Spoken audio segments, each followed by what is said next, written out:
Time होऊन गेलाय. पप्पा कुठे येणार आहेत? काय माहित ग. फोन करू का? कर बरं. ते असा हँग पडायलाय काय माहिती यार. मला फोन घेऊन देणं काही नाही. बघ बरं फोन कसा झालाय. थांब आता मी पप्पाला फोन करते. स्विच ऑफ झालाय डायरेक्ट. आणि माहिती पप्पाला लागणार मला ना फोनच घेऊन द्या बरं एक. 13वीला आहे मी मम्मी. मला फोन सुद्धा व्यवस्थित नाही. थांब जातोय का ग? फोनच घेऊन द्यायचंय ना. फोनच घेऊन द्यायचंय ना. थांब फोनच घेऊन द्यायला होती. पप्पाला सांगते काय. लढू नको ग माय, लढू नको. तुला ना मी पप्पाला सांगते मग लेकराला ना फोन घेऊन द्या.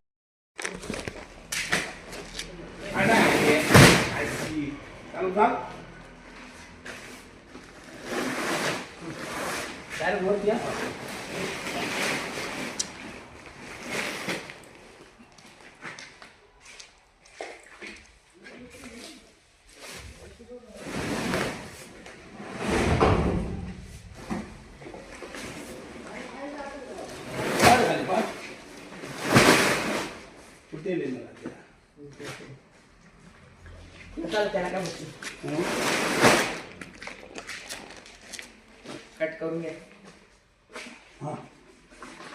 चालूच जाईल.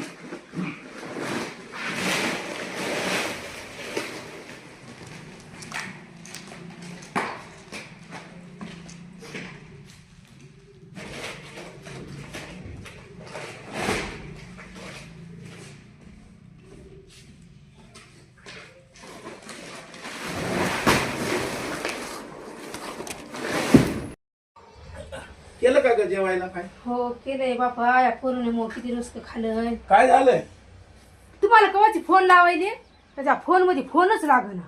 माझ्या फोनचा डिस्प्ले गेलाय ना, त्याच्यामुळे लय वैताग लागली. मला फोन आलेलाच कळलं. आय लेकरू 13वीला गेले आता. तिला एखादा फोन घ्या बरं. फोन का? हं. बरं बरं. हो ना, मी म्हणला मागच्या महिन्यातही म्हणलो होतो घेतो, पण लय आता तिचा लेख. हा ना तिला सांगलंय थांब पप्पाचं घेतात. पप्पाचा फोन खराब झालाय.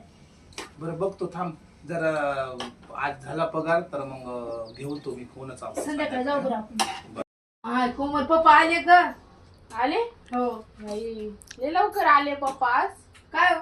काय नाही काय रे पिवले? काय नाही. कोमल मग आणि लढू लागली ना. हो. बरं. काय बेटा काय पप्पा? तुला फोन पाहिजे होता ना? बॉय फोन आणलाय. बघ ना. बापरे कोण झाली. तर मित्रांनो बघा, माझ्या मुलीला फोन आणला मी. मगाशी लढत होती बघा, तर हे फोन घेतला तिला. आता उद्या गुढीपाडवा निमित्त तिला गिफ्ट देत आहे मी बेटाला. कारण की तिनं खूप दिवस झालं एकदम म्हणजे खूप अशी खराब झालेली हालत होती त्या मोबाईलची. तरी पण तिनं वापरला.